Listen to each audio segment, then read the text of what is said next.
Bonjour, je suis Nicolas Nova, je suis un chercheur et enseignant, un socio-anthropologue. Le thème dont on va parler aujourd'hui, c'est celui des smartphones, hein, et le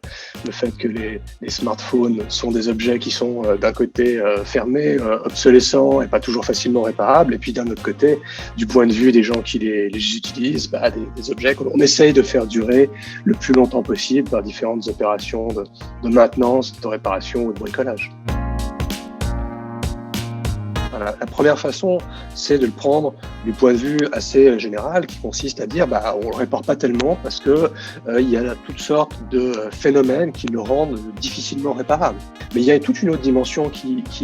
m'intéresse, c'est l'apparition depuis une quinzaine d'années de toutes ces boutiques de réparation de smartphones qui sont, on pourrait dire, les petites mains du numérique et qui montrent en fait comment des objets qu'on n'est pas censé réparer peuvent quand même être réparés par des gens qui vont construire en fait un ensemble de savoir-faire, d'expertise pour réparer ces objets. C'est qu'il y a tout un espèce d'écosystème d'acteurs, ça peut être des entreprises, ça peut être des individus qui ont des pratiques extrêmement intéressantes, qui, dès qu'un nouveau modèle va sortir, vont l'acheter, vont le démonter, vont partager ces informations avec des collègues sur des groupes WhatsApp, vont produire des rapports de démontage dans lesquels vont être décrits tous les composants qu'il y a dessus et qui servent en fait à essayer par tâtonnement de reconstituer la manière dont sont produits,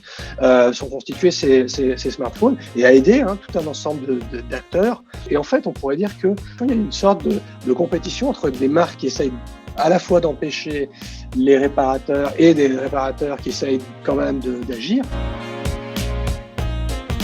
Fairphone c'est un exemple extrêmement intéressant d'initiative qui essaie justement de dépasser ces différents problèmes, avec la question de la durabilité, de créer un smartphone en fait qui peut avoir une durabilité plus importante, qui fait attention dans sa production à des enjeux environnementaux, des enjeux sociaux, en essayant de trouver des minerais,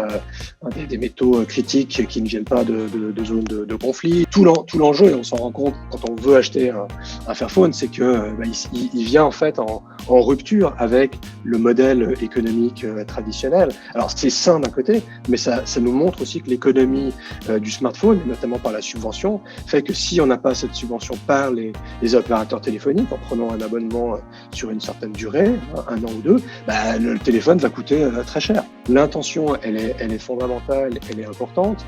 et donc il serait intéressant de le poursuivre. Ce serait dommage que ce soit juste sur une question de prix que ça s'arrête. Le futur de l'informatique, pour moi, c'est le réemploi. On peut aussi imaginer des formes de réemploi qui soient pertinents socialement, en termes d'usage, et qui montrent que le numérique peut avoir une forme de durabilité.